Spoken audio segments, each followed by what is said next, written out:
बिहार की मौजूदा विधानसभा का कार्यकाल 29 नवंबर को समाप्त हो रहा है।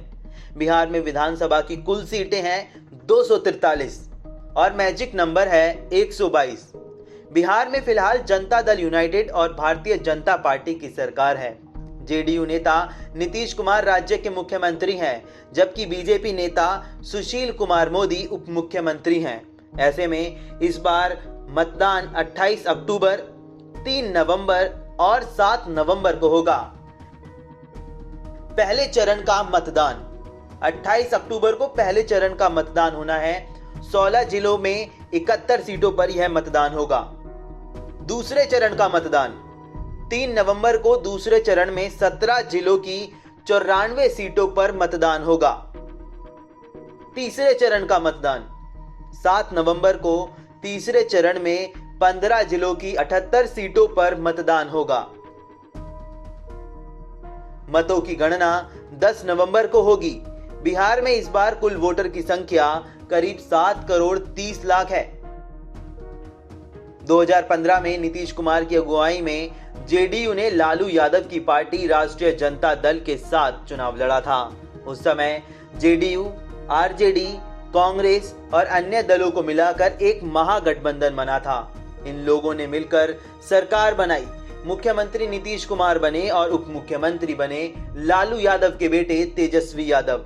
लेकिन 2017 में नीतीश कुमार ने आरजेडी से गठबंधन तोड़ लिया और बीजेपी के साथ मिलकर सरकार बनाई।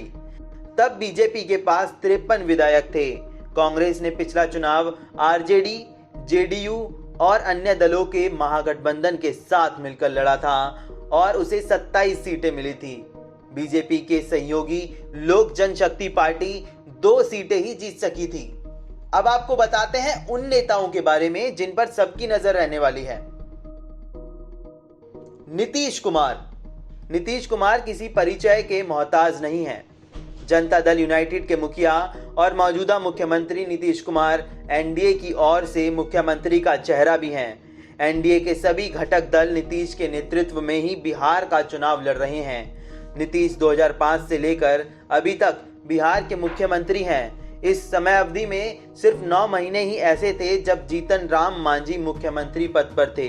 वर्तमान समय में नीतीश विधान परिषद के सदस्य हैं। वह लगातार 3 बार से विधान परिषद के सदस्य हैं और अभी उनका काफी कार्यकाल बचा हुआ है। इस बार नीतीश अपनी मुख्यमंत्री की कुर्सी बचाने के लिए सफल रहते हैं या नहीं, यह देखना दिलचस्प होगा। तेजस्वी यादव। लालू प्रसाद यादव के जेल जाने के बाद से तेजस्वी ही राष्ट्रीय जनता दल मुखिया के रूप में काम कर रहे हैं। वह महागठबंधन को भी लीड कर रहे हैं। 2015 में तेजस्वी ने राघोपुर सीट से जीत हासिल की। तब राजद का गठबंधन जेडीयू के साथ था। नीतीश सीएम बने तो समझौते के आधार पर डिप्टी सीएम का पद तेजस्वी को मिला। हालांकि 2017 में गठबंधन टूटने के चलते तेजस्वी सत्ता से बाहर हो गए और उसके बाद से नेता प्रतिपक्ष के रूप में काम किया। महागठबंधन की ओर से तेजस्वी ही सीएम पद के दावेदार हैं। उनकी और उनके नेतृत्व वाले महागठबंधन की जीत हार पर हर किसी की नजर है। चिराग पासवान। लोक जनशक्ति पार्टी के राष्ट्रीय अध्यक्ष के तौर पर काम कर रहे चिराग मुंगेर सीट से सांसद हैं। एलजेपी अब तक एनडीए में घटक दल थी, लेकिन चिराग ने हाल ही में नीतीश कुमार के खिलाफ हल्ला बोलकर हर किसी को चौंका दिया। वैचारिक तौर पर चिराग एनडीए के साथ हैं, लेकिन नीतीश कुमार का नेतृत्व इन्हें मंजूर नहीं। एलजेपी अध्यक्ष चिराग के नए स्टंट ने बिहार चुनाव में अनुमानित समीकरणों को अस्त व्यस्त कर दिया और यह देखना दिलचस्प होगा कि चिराग का यह फैसला उनकी पार्टी को चुनाव में फायदा पहुंचाता है या नुकसान। जीतन राम मांझी जनता दल यूनाइटेड की ओर से मई 2014 से फरवरी 2015 यानी कुल 9 महीने तक बिहार के मुख्यमंत्री रहे। हालांकि मुख्यमंत्री पद से हटने के बाद इन्होंने अपनी अलग हिंदुस्तान आवाम मोर्चा नाम से नई पार्टी बना ली। पिछले चुनाव में इमामगंज सीट से विधायक चुने गए थे। हाल ही में मांझी ने महागठबंधन से नाता तोड़ एनडीए का दामन थाम लिया है, लेकिन टिकट वितरण में परिवार को तवज्जो देने के आरोप में इन दिनों अपनी ही पार्टी के कार्यकर्ताओं के विरोध का सामना कर रहे हैं। मांझी की नैया इस बार किस किनारे लगेगी, सबकी नजर इसी तरफ है। उपेंद्र कुशवाहा। उपेंद्र राष्ट्रीय लोक समता पार्टी के प्रमुख हैं। उन्होंने 2019 में काराकाट और उजियारपुर सीटों पर लोकसभा का चुनाव भी लड़ा था, लेकिन हार गए। अब विधानसभा चुनाव में उतरने वाले हैं। उपेंद्र कुशवाहा का बिहार में मायावती की पार्टी बीएसपी और ओवैसी की पार्टी एआईएमआईएम के साथ गठबंधन है। उपेंद्र और उनकी पार्टी इस बार बिहार में क्या मुकाम हासिल करेगी, ये चर्चा का विषय बना हुआ है। मुकेश सहनी। मुकेश खुद को मल्लाहों के नेता के रूप में स्थापित करने में जुटे रहते हैं और विकासशील इंसान की पार्टी के प्रमुख हैं। 2019 के लोकसभा चुनावों में मुकेश की पार्टी ने महागठबंधन के साथ बिहार की 3 सीटों पर चुनाव लड़ा और तीनों पर उन्हें हार का सामना करना पड़ा। इस बार के विधानसभा के लिए मुकेश की पार्टी महागठबंधन के साथ थी, लेकिन सीट बंटवारे में अनदेखी से नाराज होकर मुकेश ने अब एनडीए का हाथ थाम लिया है। मुकेश सहनी यहां भी पार्टी की मिली सीटों से खुश नहीं है। वह खुद किसी मल्ला बाहुल्य सीट पर चुनाव लड़ने की तैयारी में है। उनकी जीत और उनकी पार्टी की राजनीतिक भविष्य के लिए बहुत अहम साबित होने वाला है। पुष्पम प्रिया चौधरी। पुष्पम प्रिया को साल 2020 की शुरुआत तक कोई नहीं जानता था। मार्च में उन्होंने देश के सभी बड़े अखबारों में अपनी नवगठित पीपल्स पार्टी का विज्ञापन देकर खुद को मुख्यमंत्री पद का उम्मीदवार घोषित कर दिया।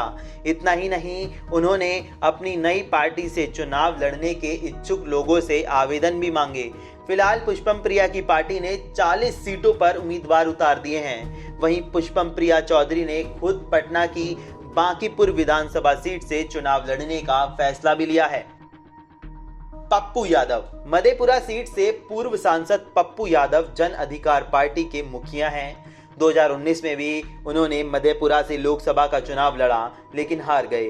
वर्तमान समय में बिहार विधानसभा में पप्पू की पार्टी का एक भी विधायक नहीं है, जबकि पप्पू इस बार के चुनाव में अपनी पार्टी को मजबूती देने के लिए नए समीकरण गढ़ने में व्यस्त हैं। उनकी पार्टी जाप प्रगतिशील लोकतांत्रिक गठबंधन में है। उनके साथ एसडीपीआई और अन्य कुछ छोटे दल हैं। 33 सीटों पर उनकी पार्टी चुनाव लड़ेगी।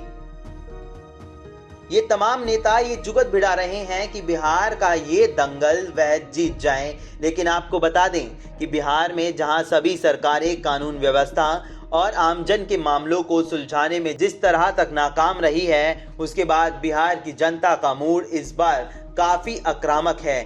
देखना ये होगा कि जनता का ये गुस्सा किसको नुकसान करेगा और किसको फायदा पहुंचाएगा।